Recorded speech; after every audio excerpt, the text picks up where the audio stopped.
Los libros clásicos de estudio describen que los síntomas en pacientes con neuropatías de atrapamiento siguen distribuciones anatómicas definidas.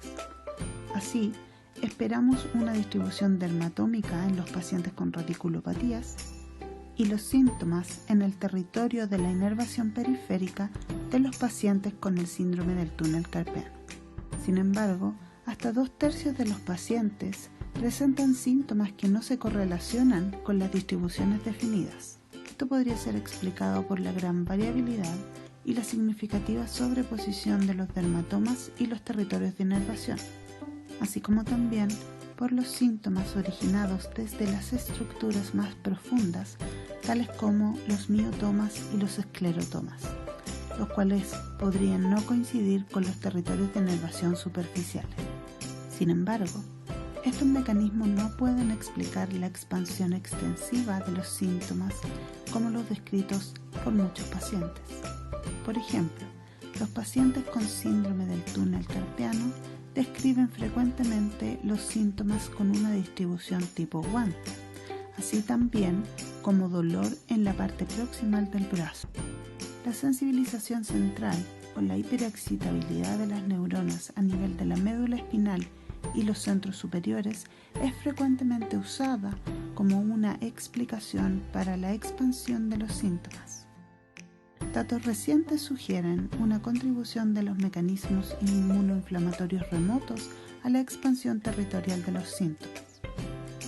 Hemos demostrado que la compresión crónica experimental del nervio ciático induce una respuesta inmunoinflamatoria al nivel de los ganglios de la raíz dorsal, muy lejos del sitio de lesión del nervio ciático. Dentro de los ganglios de la raíz dorsal hay miles y miles de cuerpos celulares de las neuronas sensoriales periféricas. Como te puedes imaginar, esta pequeña área está muy saturada, casi como el tren subterráneo de Londres a las 5 p.m.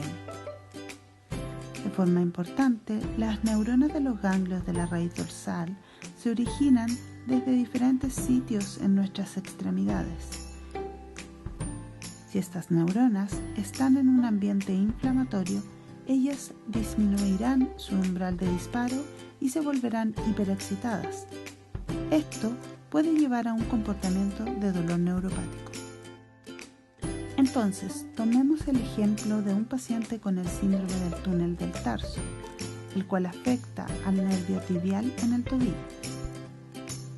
De acuerdo a los libros de estudio, este síndrome debería generar síntomas en el territorio del pie del nervio tibial o en la planta del pie. Sin embargo, en algunos pacientes, la lesión nerviosa en el tobillo puede inducir neuroinflamación a nivel de los ganglios de la raíz dorsal, en este caso L5, donde la mayoría de los cuerpos celulares del nervio tibial están ubicados. Esto significa que todas las neuronas en los ganglios de la raíz dorsal L5 disminuirán sus umbrales de disparo, lo que significa que ellos se volverán hiperexcitados. Si esto ocurre en los nociceptores, el cerebro lo interpreta como relevante. Esto podría resultar en una experiencia de dolor. El problema es que nosotros no solo tenemos neuronas tibiales en los ganglios de la raíz dorsal L5, sino que también hay neuronas de los nervios peroneal, sural y ciático pasando a través de este ganglio.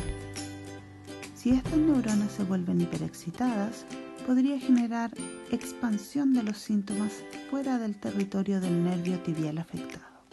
Como tal, la expansión de los síntomas puede ser atribuida a los mecanismos periféricos, dado que los ganglios de la raíz dorsal son parte del sistema nervioso periférico. Pero claramente los mecanismos centrales, tales como la sensibilización central, podrían también dar cuenta de la expansión de los síntomas comúnmente encontrada. Se ha visto también que las lesiones nerviosas severas pueden inducir neuroinflamación con la activación de células gliales al nivel de la médula espinal o los centros de dolor superiores. Esta inmunoinflamación puede expandirse incluso a los ganglios de la raíz dorsal contralateral o a los cuernos dorsales de la médula espinal, lo cual podría explicar la ocurrencia del dolor espejo. Interesantemente, muchos pacientes con el síndrome del túnel carpiano tienen síntomas bilaterales, los cuales frecuentemente desaparecen luego de la cirugía. En resumen, cuando se diagnostica a un paciente con la sospecha de una neuropatía periférica compresiva, no deberíamos confiar solo en la distribución de los síntomas, simplemente porque la mayoría de los pacientes tendrán síntomas que no siguen las barreras anatómicas correctas.